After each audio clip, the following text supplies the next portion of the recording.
Capítulo 159, 36. Advérbios em inglês, tipos de advérbios em inglês. Os advérbios em inglês são uma parte vital da gramática, pois modificam verbos, adjetivos e outros advérbios para fornecer mais contexto e clareza à linguagem.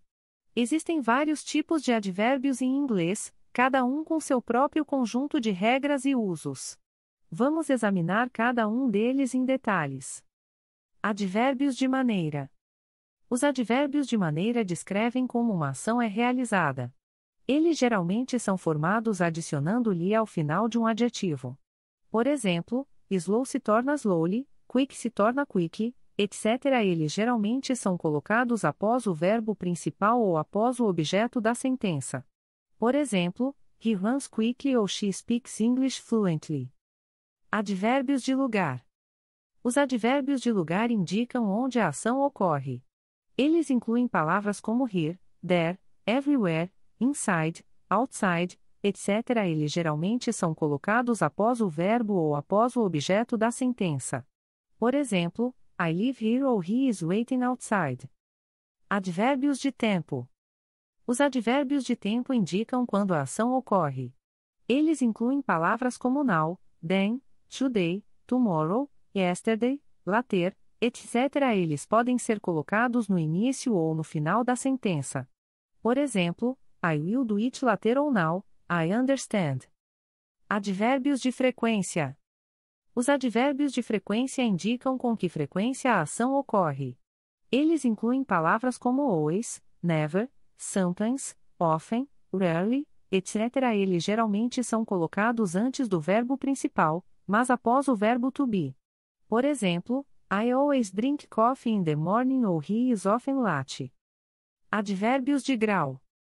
Os advérbios de grau indicam o nível ou a intensidade de um verbo, adjetivo ou outro advérbio. Eles incluem palavras como very, kitty, rather, almost, to, etc. Eles são colocados antes do verbo, adjetivo ou advérbio que estão modificando. Por exemplo, she is very beautiful ou he runs kitty fast. Advérbios de afirmação e negação.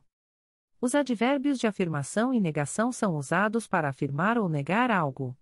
Eles incluem palavras como yes, no, surely, certainly, definitely, not, etc. Por exemplo, yes, I will come ou no, I will not come. Advérbios relativos. Os advérbios relativos são usados para conectar duas frases ou cláusulas. Eles incluem palavras como when, where, why, how, whenever, wherever, etc. Por exemplo, I remember the day when we first met or this is the place where I was born. Advérbios interrogativos. Os advérbios interrogativos são usados para fazer perguntas. Eles incluem palavras como when, where, why, how, etc. Por exemplo, when will you come? Ou why are you crying? Em conclusão, os advérbios desempenham um papel crucial na gramática inglesa, adicionando mais detalhes e informações às frases. É importante entender os diferentes tipos de advérbios e como usá-los corretamente para melhorar suas habilidades de escrita e fala em inglês.